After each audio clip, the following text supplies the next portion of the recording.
الحمدللہ رب العالمین والصلاۃ والسلام علی سید الانبیاء والمرسلین اما بعد فاعوذ باللہ من الشیطان الرجیم بسم اللہ الرحمن الرحیم۔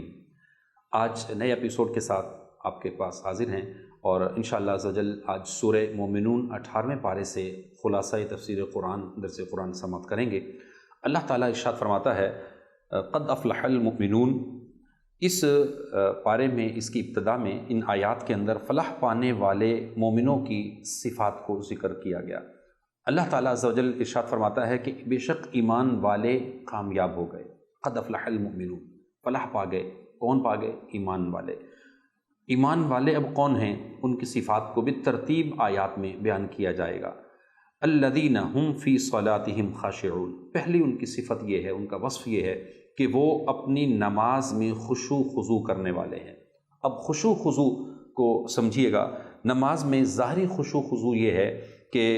نماز کے آداب کا مکمل لحاظ رکھا جائے، جو نماز کے آداب ہیں، اور باطنی خشوع خضوع یہ ہے کہ اللہ تعالیٰ کی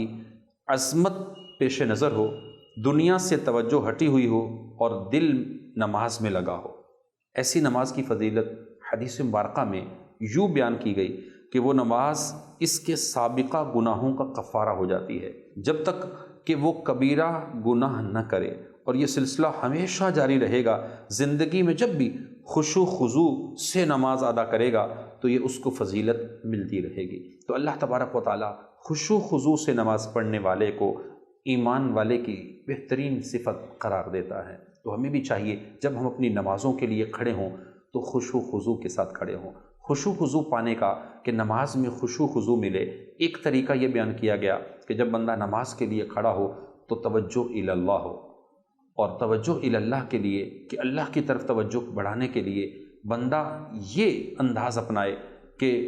اللہ عز و جل کو دیکھ رہا ہے۔ کہا یہ نہیں ہو سکتا تو یہ کر لیں کہ رب تعالی عز و جل اس بندے کو دیکھ رہا ہے۔ جب یہ اس توجہ میں رہیں کہ اللہ مجھے دیکھ رہا ہے، میں رب کی بارگاہ میں کھڑا ہوں، میں نماز میں ہوں، رب سے ہم کلام ہوں، تو انشاءاللہ خشوع اور خضوع میں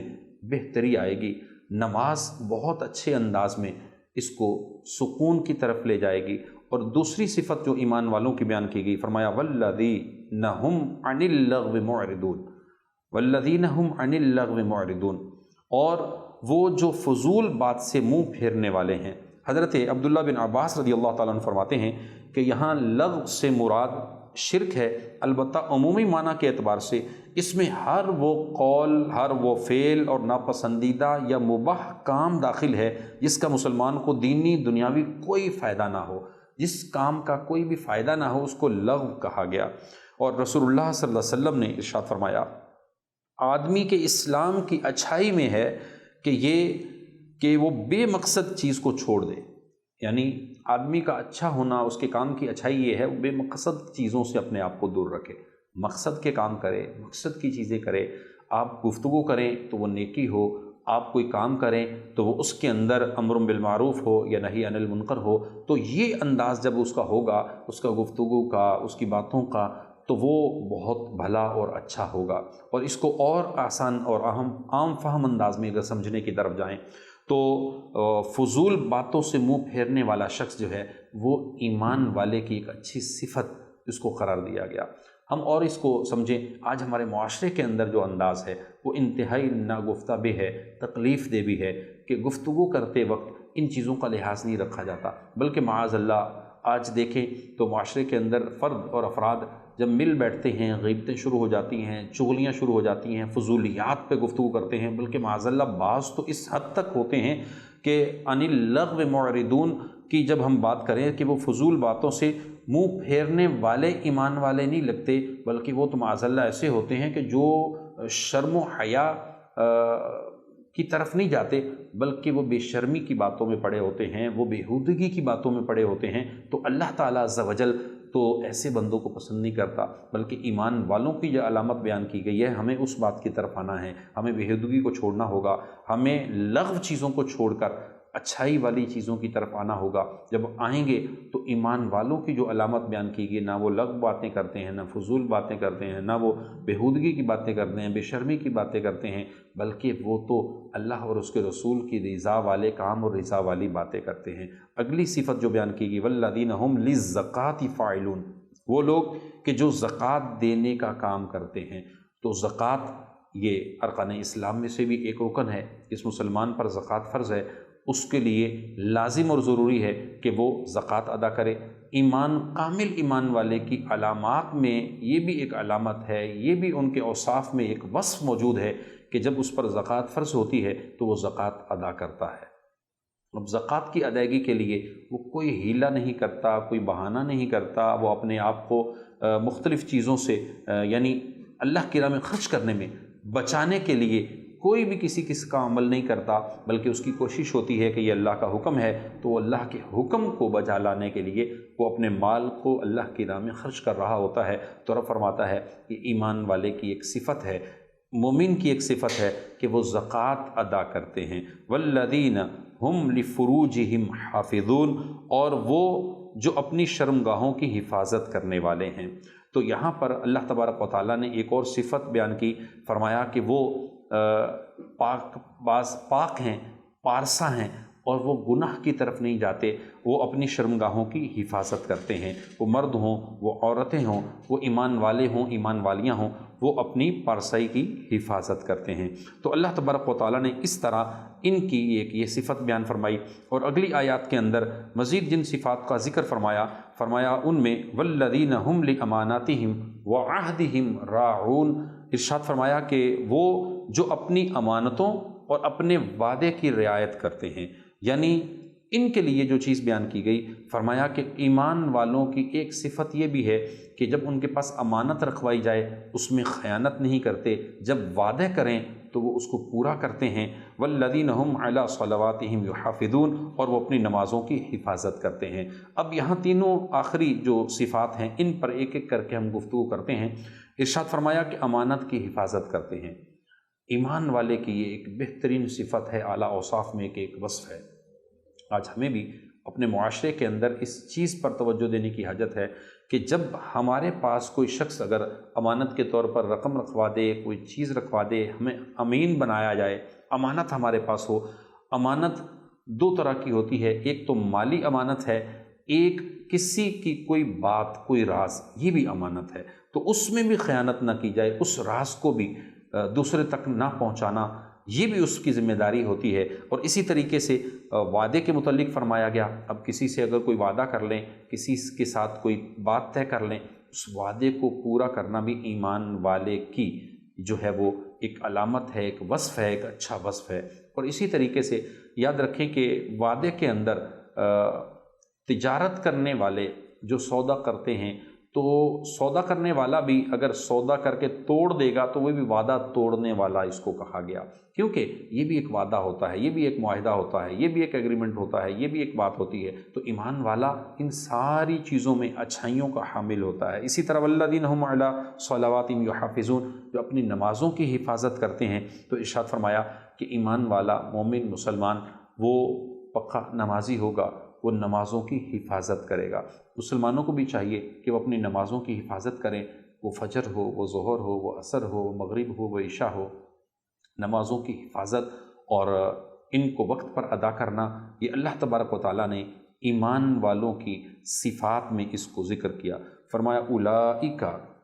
ہم الوارثون، یہی لوگ وارث ہیں، الذین یرثون الفردوس ہم فیہا خالدون، یہ فردوس کی میراث پائیں گے، یعنی ان کے لیے جنت ہوگی اور اس میں وہ ہمیشہ ہمیشہ رہیں گے۔ تو اللہ تبارک و تعالیٰ عز و جل نے قرآن مجید فرقان حمید کے اندر ایمان والوں کی جن اوصاف کو ذکر کیا، ہم سب کو چاہیے کہ قرآن کے اس حصے کو بار بار سنیں، سمجھیں، پڑھیں اور پڑھ کر عمل کی طرف جائیں۔ انشاءاللہ عز و جل اس کی برکت سے رب کائنات نہ صرف دنیا بہتر فرمائے گا بلکہ آخرت بھی بہتر فرمائے گا۔ اور ایمان والوں کے لیے جو جنت کا وعدہ ہے، رب تعالیٰ نے اگلی آیات میں وہ بھی بیان فرما دیا کہ ان کی میراث کیا ہوگی، وہ جنت ہوگی، وہ جنت کو پائیں گے اور اس میں ہمیشہ رہیں گے۔ اللہ ہم سب کو بھی اس اعلیٰ مقام میں جگہ عطا فرمائے۔ اگلی آیت مبارکہ میں اللہ تبارک و تعالیٰ نے انسانی پیدائش کے مراحل کو بیان فرمایا،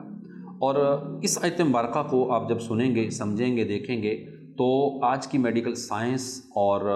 جتنے بھی وہ لوگ جو اس علم کو سمجھتے جانتے ہیں اور ان مراحل کو جب قرآن کی روشنی میں پہلے قرآن کو پڑھتے ہیں، پھر اس پورے کے پورے مراحل اور نظام کو پڑھتے ہیں، تو عقل دھنگ رہ جاتی ہے کہ اللہ تبارک و تعالیٰ نے انسان کی جو پیدائش کے مراحل کو جس طرح بیان فرمایا ہے، اسی طرح ہو بہو ایک بچے کی پیدائش سے لے کر اس کی زندگی کے معاملات اسی طرح ترتیب پا رہے ہوتے ہیں۔ قرآن اس کو اتنے پیارے انداز میں بیان فرماتا ہے، آئیے اس کو سنتے ہیں۔ رب تعالیٰ نے ارشاد فرمایا وَلَقَدْ خَلَقْنَا الْإِنسَانَ مِنْ صُلَالَةٍ مِنْ طِينٍ،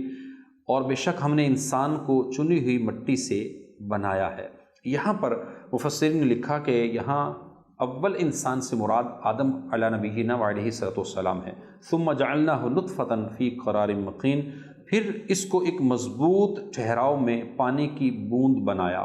اب یہاں جو چیز بیان کی گئی کہ اللہ تبارک و تعالیٰ نے پھر آدم علیہ السلام سے ان کا ایک جوڑا یعنی حضرت آدم اور حضرت حوا، پھر حضرت آدم اور حضرت حوا کے بعد ان سے ایک نسل کو چلا دیا، اور سورہ نساء میں اس کو یوں بیان فرمایا یا ایھا الناس اتقوا ربکم الذی خلقکم من نفس واحدۃ وخلق منها زوجها وبث منہما رجالا کثیرا۔ تو اللہ تبارک و تعالیٰ نے ایک جوڑے سے کثیر لوگوں کو، کثیر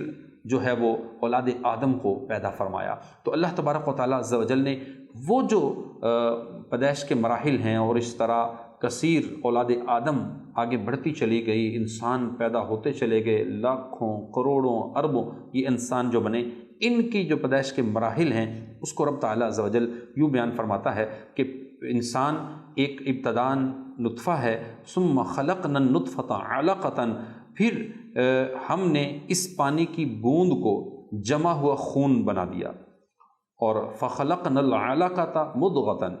اور پھر جمے ہوئے خون کو گوشت کی بوٹی بنا دیا، فخلقنا المضغۃ عظاما فکسونا العظام لحما، اور پھر گوشت کی بوٹی کو ہڈیاں بنا دیا، پھر ہم نے ان ہڈیوں کو گوشت بنا دیا، پھر اسے ثم انشأناہ خلقا آخر، پھر اسے دوسری صورت بنا دیا، فتبارک اللہ احسن الخالقین۔ اللہ فرماتا ہے تو بڑی برکت والا ہے وہ اللہ جو سب سے بہتر بنانے والا ہے، احسن الخالقین ہے۔ تو آپ اس آیت مبارکہ کو، اس کی تفسیر کو جب آپ پڑھتے ہیں تو رب تعالیٰ عز و جل نے انسان کی تخلیق کو، انسان کی پیدائش کے مراحل کو کس طرح بیان کیا۔ فرمایا کہ پہلے ایک پانی کی بوند ہے، پھر اس سے خون بنتا ہے، خون سے گوشت بنتا ہے، گوشت سے جو ہے وہ ایک بوٹی کا ایک ٹکڑا اور لوتھڑا بنتا ہے، پھر اس سے انسان کی ہڈیاں بنتی ہیں، اور پھر اس ہڈیوں پر پھر گوشت آتا ہے اور ایک صورت میں انسان بن جاتا ہے۔ تو یہ اللہ تبارک و تعالیٰ نے تخلیق کے پورے اور مراحل ان چیزوں کو بیان فرمایا، اور انسان کو رب تعالیٰ عز و جل ان چیزوں کو بیان کرنے کے بعد فرماتا ہے کہ انسان کیسی ان کو بہترین شکل و صورت میں انسانی وضع میں ان کو پیدا فرما دیتا ہے، پھر یہ دنیا میں زندگی جیتے ہیں۔ اور ان پر ہم اگر غور و خوض کریں، اللہ تعالیٰ عز و جل دنیا جہاں میں لاکھوں کروڑوں اربوں انسان کو پیدا کرتا ہے، اور ان میں رب کی تخلیق کا انداز دیکھیں، رب تعالیٰ عز و جل کی حکمت اور رب تعالیٰ عز و جل کی قدرت کاملہ دیکھیں کہ جو بھی انسان دنیا میں پیدا ہوتا ہے، ہر انسان کو ایک الگ چہرہ، الگ جسم کی کیفیت، اور پھر اس میں جو یونیک چیزیں دی گئیں، ان میں آج کی سائنس یہ اس نتیجے پر پہنچی ہے کہ ان کے فنگر پرنٹس جو ہوتے ہیں کسی بھی انسان کے آپس میں میچ نہیں کرتے۔ یہ رب کی تخلیق ہے، رب تعالیٰ عز و جل کی قدرت ہے، رب تعالیٰ عز و جل کی قدرت کاملہ ہے۔ تو انسان کو اس پر رب تعالیٰ کا شکر ادا کرنا چاہیے کہ یا اللہ تو کتنا بڑا جو ہے قدرت والا ہے، اور تو کس طرح انسان کو تخلیق کر کے اور مختلف اللہ تعالیٰ چیزوں کو بنا کر ہمیں جو ہے وہ حیرت میں ڈال دیتا ہے۔ اگلی آیات میں اور مزید ہم چیزوں کو دیکھیں تو رب تعالیٰ ارشاد فرماتا ہے ثم انکم بعد ذلک لمیتون، پھر اس کے بعد تم ضرور مرنے والے ہو۔ پیدائش ہے، پھر موت کا ذکر ہے، ثم انکم یوم القیامت تبعثون، پھر تم سب قیامت کے دن اٹھائے جاؤ گے۔ یہاں پر دیکھیں کہ بیسک اسلامی عقیدوں کو بھی یہاں بیان کر دیا گیا، فرمایا گیا کہ تمہیں زندگی دی ہے، اب موت بھی آنی ہے۔ جس طرح سورہ ملک کا جو ذکر کیا کہ الذی خلق الموت والحیات، اللہ تعالیٰ نے موت اور زندگی پیدا کی ہے، اب زندگی اور موت جو پیدا کی ہے اس لیے لیبلوکم ایکم احسن عملا، تمہیں آزمائے کہ تم میں سے کون اچھے عمل کرتا ہے۔ اور جب اچھے عمل یا دارالعمل میں یہ زندگی ختم ہو جائے گی، دنیا ختم ہو جائے گی، اب پھر اس کے بعد کیا ہے کہ پھر اللہ تمہیں قیامت کے دن اٹھائے گا۔ یہ ہمارا اسلامی عقیدہ ہے، یاد رکھیے گا، اٹھایا جانا ہے۔ اور اگلی آیات میں فرمایا وَلَقَدْ خَلَقْنَا فَوْقَكُمْ سَبْعَ طَرَائِقَ وَمَا كُنَّا عَنِ الْخَلْقِ غَافِلِينَ، اور بے شک ہم نے تمہارے اوپر 7 راستے بنائے۔ اب یہاں اس آیت کی ہم تفسیر کی طرف ہم جائیں تو اس سے مراد 7 آسمان ہیں، اور انہیں فرشتوں کے چڑھنے اور اترنے کا راستہ ہونے کی وجہ سے راستے فرمایا گیا۔ اب یہ اللہ تعالیٰ کی قدرت کاملہ ہے کہ رب تعالیٰ عز و جل نے آسمانوں میں وہ راستہ کہاں بنایا ہے، وہ 7 راستے کون سے ہیں، فرشتے ان راستوں سے اترتے ہیں اور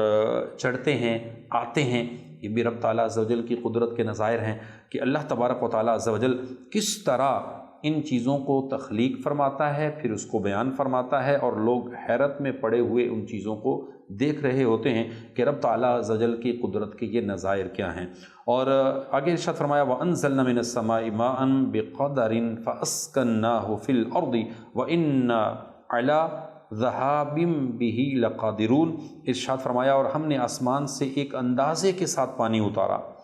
تو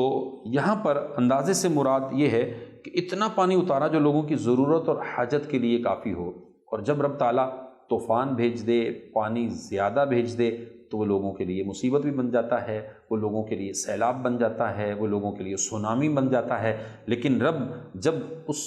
وقت اتنا پانی کہ جو اس کی ضرورت ہے وہ بھیجے، وہ رحمت بن جاتا ہے، تو وہ رحمت کی بارش ہو جاتا ہے۔ وَأَنزَلْنَا مِنَ السَّمَاءِ مَاءً بِقَدَرٍ، تو جو اس ضرورت کے حساب سے پانی ہے، اندازے کے ساتھ ہے، وہ رحمت ہے، اور جو زیادہ ہے رب تعالیٰ عز و جل کی قدرت سے رب ہی چاہتا ہے تو وہ معاملات بھی فرماتا ہے۔ تو اللہ تبارک و تعالیٰ فرماتا ہے اور بے شک ہم اسے لے جانے پر بھی قادر ہیں۔ فَأَنشَأْنَا لَكُمْ بِهِ جَنَّةٍ مِّن نَخِيلٍ وَأَعْنَابٍ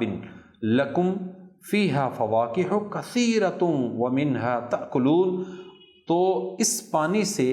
ہم نے تمہارے لیے کھجوریں اگائیں، انگوروں کے باغات پیدا کیے، اور تمہارے لیے ان باغوں میں بہت سے پھل اور میوے رکھ دیے، اور ان میں سے تم کھاتے ہو۔ تو اللہ کی یہ نعمتیں ہیں، ان کو ہم دیکھیں کہ رب تعالیٰ عز و جل کس طرح اپنی ان نعمتوں کو بندوں کو جتلا رہا ہے کہ دیکھو یہ کھجوریں ہیں، یہ باغات ہیں، یہ اللہ کی کتنی نعمتیں ہیں۔ ماہ رمضان المبارک کے اندر ہم افطار کے وقت میں کتنی اللہ کی نعمتوں کو جو ہے وہ کھاتے ہیں، ان سے جو ہے محظوظ ہوتے ہیں، ان کا استعمال کرتے ہیں کہ رب کائنات نے یہ سب ہمارے لیے بنا کر ہمیں ایک یاد دہانی بھی کرائی، جس طرح ہم سورہ الرحمن میں پڑھتے ہیں فَبِأَيِّ آلَاءِ رَبِّكُمَا تُكَذِّبَانِ، تم اللہ کی کون کون سی نعمتوں کو جھٹلاؤ گے۔ تو رب تعالیٰ عز و جل کی کتنی نعمتیں ہیں، کھانے کے اعتبار سے، پینے کے اعتبار سے، صحت کے اعتبار سے، زندگی کے اعتبار سے، دنیا کی آسائشوں کے ساتھ۔ تو یہ ساری نعمتیں رب تعالیٰ عز و جل فرماتا ہے کہ جو ہم نے تمہیں دی ہیں، تم ان میں سے کھاتے ہو، اس پر اللہ کا شکر بجا لانا چاہیے۔ اور جو بندے اللہ کا شکر بجا لاتے ہیں تو رب کائنات ان کو اس کا صلہ دنیا میں بھی عطا فرماتا ہے، اور آخرت میں بھی اس پر رب تعالیٰ عز و جل ان کو خوب انعامات عطا فرمائے گا۔ اگلی آیت مبارکہ میں اللہ تبارک و تعالیٰ نے زیتون کے درخت کی تخلیق اور اس کے منافع کو اس انداز میں ذکر فرمایا۔ ارشاد باری تعالیٰ ہے وَشَجَرَةً تَخْرُجُ مِن طُورِ سَيْنَاءَ تَنبُتُ بِالدُّهْنِ وَصِبْغٍ لِلْآكِلِينَ، ارشاد فرمایا اور ہم نے درخت پیدا کیا جو طور سینا پہاڑ سے نکلتا ہے، تیل اور کھانے والوں کے لیے سالن لے کر اگتا ہے۔ اب یہ رب تعالیٰ عز و جل نے قرآن کے اندر اس آیت کے اندر اس چیز کو بیان فرمایا، اور یہ آیت جو میں آپ کے سامنے پڑھ رہا ہوں اس کا ترجمہ بیان کیا، تو یہ بڑا ہی ایک لطف والا، سمجھنے والا، اللہ کی قدرت کاملہ پر غور و فکر کرنے والا یہ مقام ہے کہ اللہ تبارک و تعالیٰ نے زیتون کو جو پیدا کیا، آپ اس کی جو زیتون کے درخت کا اگنا ہے یہ ریتیلی زمینوں میں نہیں اگتا، یہ پتھریلی یعنی پتھر اور پہاڑوں والی جو زمین ہوتی ہے، پہاڑی زمین جو ہوتی ہے، اس پر یہ زیتون کے درخت اگتے ہیں، اور وہ ٹھنڈی بھی علاقے ہوتے ہیں، پہاڑی علاقے اور ٹھنڈے علاقے۔ تو اب یہاں پر اللہ تبارک و تعالیٰ عز و جل نے زیتون کی جو خوبیاں ہیں ان کو بیان فرمایا ہے۔ زیتون میں یہ خوبی ہے کہ اس کے روغن سے تیل کے فوائد حاصل ہوتے ہیں، اور یہ سالن کا بھی کام دیتا ہے کہ تنہا اس سے روٹی کھائی جا سکتی ہے۔ حدیث مبارکہ میں فرمایا کہ برکت والے درخت زیتون کی مسواک بہت اچھی ہے، کیونکہ یہ منہ کو خوشبودار کرتی اور بدبو کو زائل کرتی ہے، اور یہ میری اور مجھ سے پہلے انبیاء کی مسواک ہے۔ انبیاء علیہ السلام زیتون کا استعمال کرتے، زیتون کو کھانے کے لیے، زیتون کے تیل کے طور پر، اور زیتون کی لکڑی کی مسواک کا استعمال انبیاء کی سنت ہے۔ اور زیتون یہ اللہ تبارک و تعالیٰ نے اس کے اندر اتنی جو ہے وہ طاقت رکھی ہے اس زیتون کے تیل کے اندر کہ انسان جب اس کا استعمال کرتا ہے تو بدن کی کمزوری سے اس کو جو ہے وہ بچایا جاتا ہے۔ اور اس میں اور بھی کئی طرح کی چیزیں اللہ تبارک و تعالیٰ نے زیتون میں، زیتون کے پھل میں، زیتون کے تیل میں، اور زیتون کا جو استعمال ہے یہ نبی کریم صلی اللہ علیہ وسلم کی احادیث میں ترغیباً ثابت ہے۔ تو زیتون کا استعمال کرنا چاہیے، بہترین خوراک ہے، بہترین پھل ہے اور بہترین چیز ہے، اس کو کھانا چاہیے۔ اور اگلی آیات کی طرف اگر ہم بڑھیں، اس میں اللہ تبارک و تعالیٰ عز و جل چوپایوں اور جانوروں کو جو رب تعالیٰ نے پیدا فرمایا ہے، اس میں بھی فرمایا میری قدرت کاملہ کے نظائر کو دیکھو۔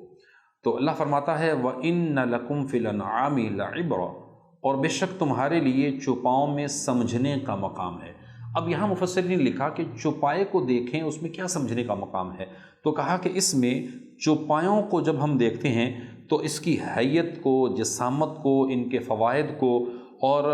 ان کو جب ہم دیکھیں تو اللہ تعالیٰ عز و جل کی قدرت کاملہ ہمارے سامنے آتی ہے۔ اس طرح سورہ فیل کے اندر اللہ تعالیٰ نے ارشاد فرمایا الم تر کیف فعل ربک باصحاب الفیل،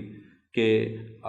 ہاتھی والوں کا واقعہ اس میں بیان کیا گیا کہ ہاتھی والوں کے ساتھ کیا کیا تم نے نہیں دیکھا۔ اسی طرح ایک اور مقام پر قرآن مجید فرقان حمید کے اندر اللہ تبارک و تعالیٰ عز و جل نے اونٹ کے کوہان، اونٹ کی بناوٹ، اس کا ذکر فرمایا کہ ہم نے اونٹ کو کس طرح بنایا ہے۔ تو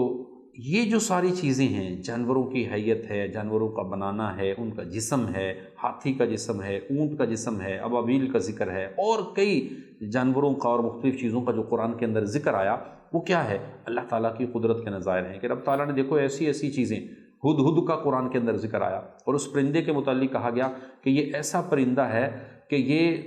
کئی 100 میل پر اڑتا ہوا بھی زمین میں پانی ہو تو اس کو پہچان جاتا ہے۔ یہ اللہ نے اس کے اندر یہ چیز رکھی ہے۔ اور